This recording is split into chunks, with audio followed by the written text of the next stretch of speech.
10 second, 5 second, start.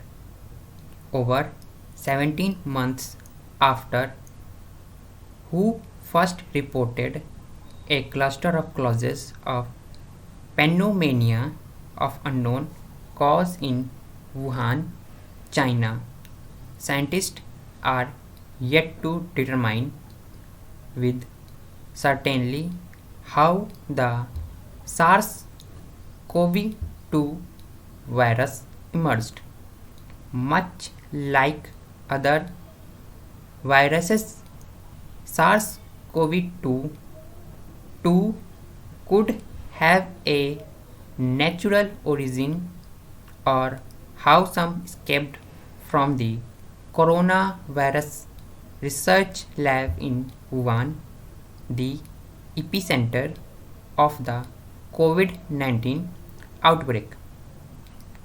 With no hard scientific evidence available to confirm the lab leak hypothesis, there are some scientific leads that support a natural origin.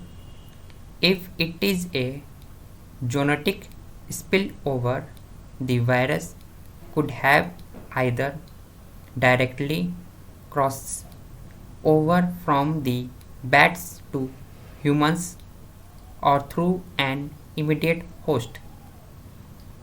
But till date, neither the bat species that hosts the SARS-CoV-2 viruses nor the intermediate host has been found. China's secrecy and delay in reporting the Wuhan outbreak and in finding the natural host or the intermediary have further fueled the lab spillover hypothesis.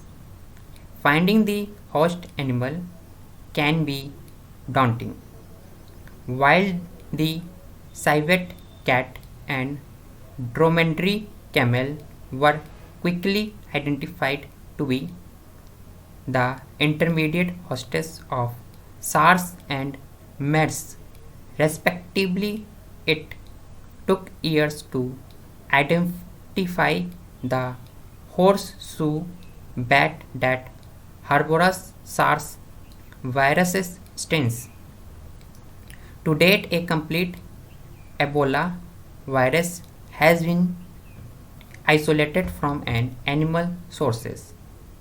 If the virus had been bioengineered, the genome sequence would carry telltale signs.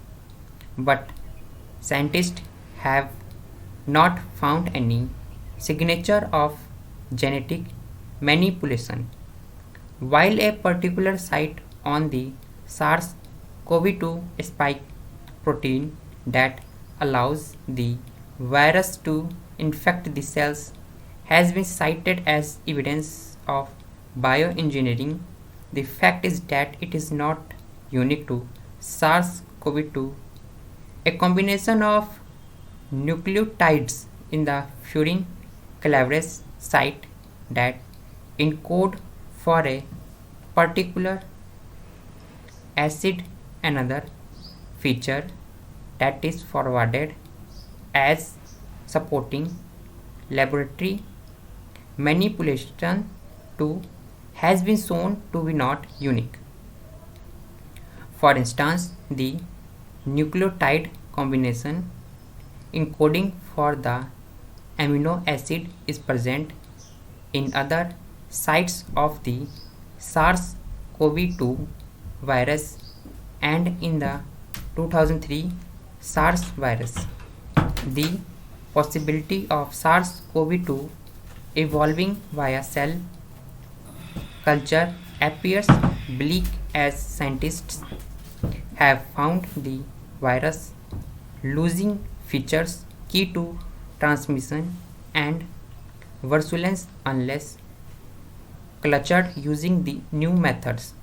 Reports of three Wuhan lab researchers falling ill in November 2019 by itself does not prove a lab leak hypothesis. There is no evidence that they were infected with the SARS-CoV-2 virus, and even if they were, it is necessary to prove that it happened from inside the lab.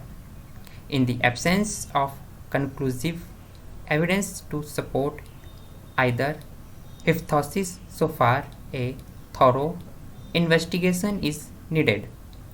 While the inquiry by the US intelligence might prove clues, a scientific investigation is more likely to help reach closer. China's cooperation therefore becomes vital, and politicizing the virus origin is not going to help.